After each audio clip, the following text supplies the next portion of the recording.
Alors, content de vous retrouver, on va parler de réflexion et de réfraction de la lumière. Est-ce que vous savez comment fonctionne un essuie-glace automatique? Réflexion, réfraction de la lumière. La fibre optique, comment est-ce que la lumière se propage? Réflexion, réfraction de la lumière. Ah, un truc aussi, quand on voit, vous savez, quand il fait super chaud au bord de la route, tout au fond de la route, on voit des fois des flaques d'eau qui apparaissent, et puis quand on avance, les flaques d'eau, elles disparaissent. Vous avez déjà vu ça, hein, les fameux mirages. Ah, réflexion, réfraction de la lumière. Allez, je vous propose de voir tout ça. Ça vous dit? Moi, oui, perso, ça me... Alors, on y va.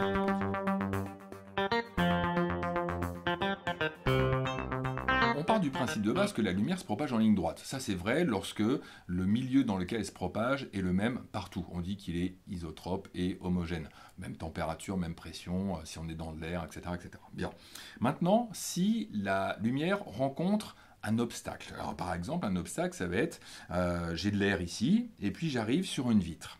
La lumière se propage en ligne droite, je représente la lumière par un rayon lumineux, et il va y avoir deux phénomènes qui vont ici avoir lieu. Le premier, c'est que la lumière va entre guillemets, rebondir. Elle va se réfléchir. Il y a une partie de la lumière qui va être renvoyée dans l'air.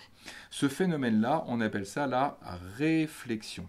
C'est par exemple le cas lorsqu'on se regarde dans un miroir, d'accord? Lorsqu'on regarde dans un miroir, la lumière part de nous, ça va jusqu'au miroir, ça revient, et c'est pour ça qu'on se voit, ok?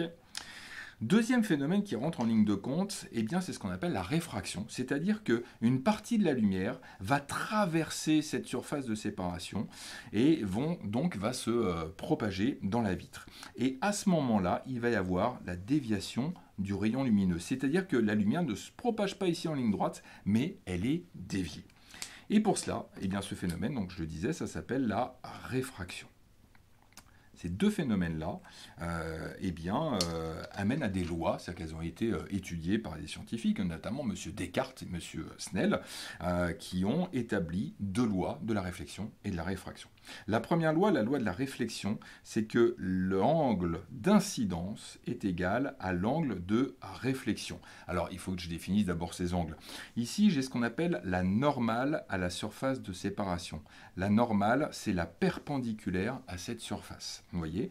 Et ici, j'ai un angle. Et bien, cet angle, je vais l'appeler I, l'angle d'incidence. L'angle d'incidence, c'est l'angle entre le rayon incident et la normale.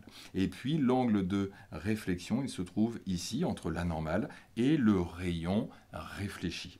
Eh bien, première loi, l'angle I est égal à l'angle de réflexion. Deuxième loi, la loi de la réfraction. Loi de la réfraction, je vais aussi mesurer l'angle ici entre la normale et le rayon réfracté. Je vais l'appeler par exemple R. Alors parfois dans les bouquins, si vous étudiez ça, on peut l'appeler I2, le premier on peut l'appeler I1, mais peu importe, hein, d'accord? Eh bien, cette loi de la réfraction est la suivante.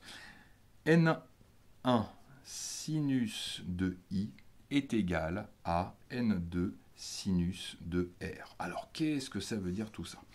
N1 et N2, ce sont les indices des milieux. Les indices, ce sont des nombres qui n'ont pas d'unité, on dit sans dimension, et qui vont, si vous voulez, caractériser le milieu dans lequel la lumière se propage. Alors, lorsque vous êtes en seconde, enfin au lycée, début de lycée, on ne va pas plus loin. Pour ceux qui sont en études supérieures, on va un petit peu plus loin. En fait, ces indices, ça représente le rapport de quoi? Eh bien, de la vitesse de la lumière dans le vide par rapport à la vitesse de la lumière dans le milieu dans lequel elles sont. Je ferme la parenthèse ici.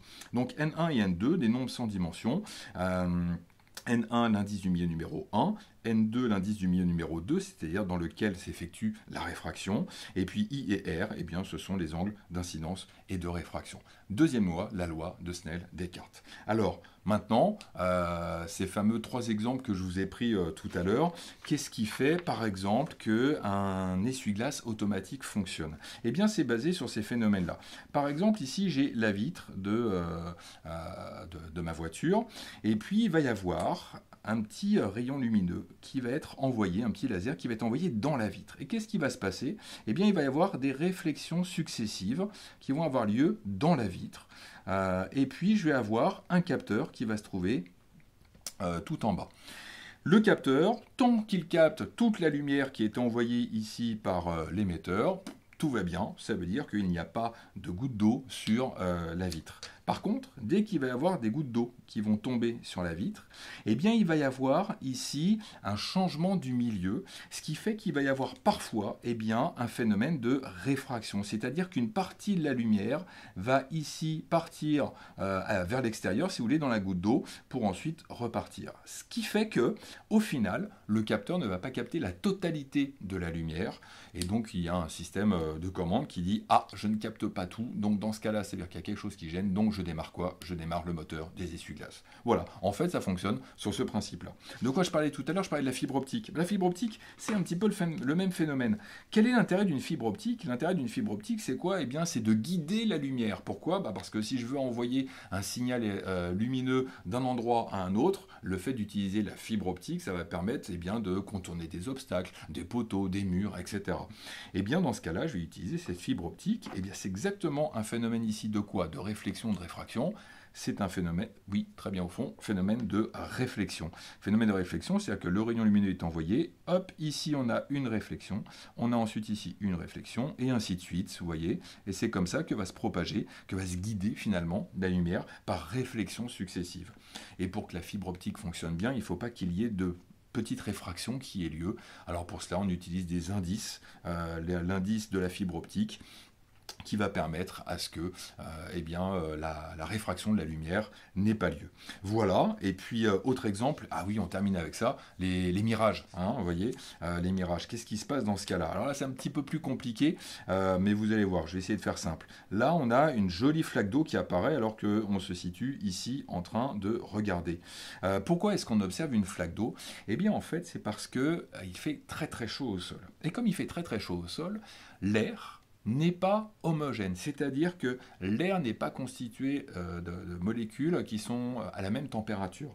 C'est comme si on avait des milieux différents. Vous voyez, c'est comme si je découpais en couches successives, si vous voulez, l'atmosphère. Une couche avec un indice N1, une couche avec un indice N2, une couche avec un indice N3. Pourquoi? Parce que la température n'est pas la même. Et donc, il va y avoir des réfractions successives. Et en fait, ce qui se passe, c'est que là, vous avez un joli petit nuage, vous avez peut-être le ciel bleu qui se trouve ici. Et que se passe-t-il? Eh bien, la lumière, elle se propage en ligne droite, sauf qu'elle va traverser une couche, ici. Alors, c'est très schématique, hein, les couches ne sont pas très, très bien notées, c'est au fur et à mesure, mais c'est pour vous montrer l'idée. Donc là, on a un phénomène de réfraction, hop, la lumière est déviée, et puis là, de nouveau réfraction, la lumière est déviée, et là, de nouveau réfraction, la lumière est déviée, et elle arrive dans mon œil. Bon, ok, d'accord, mais en fait, que fait le cerveau? Lui, il croit que la lumière se propage en ligne droite. Bah oui, ça nous arrive dans l'œil, on croit que ça vient de ce qu'il y a en face. Et donc, ici, le cerveau va croire que la lumière provient d'où? Eh bien, provient de cet endroit-là. Et donc, il va voir un endroit qui est un peu bleu ou un peu gris, s'il y a un petit nuage.